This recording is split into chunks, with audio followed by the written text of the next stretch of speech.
Itaan mo siya sa kami. I, itaan mo siya sa I take you to be my lawful wife.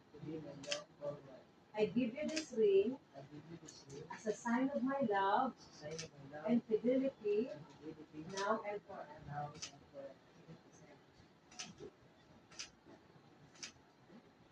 May forever, sir, ha? Sige, sinod mo.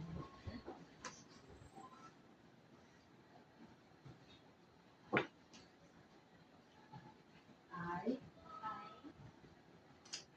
pangalan mo nga. Take you to be my lawful husband. I give you this ring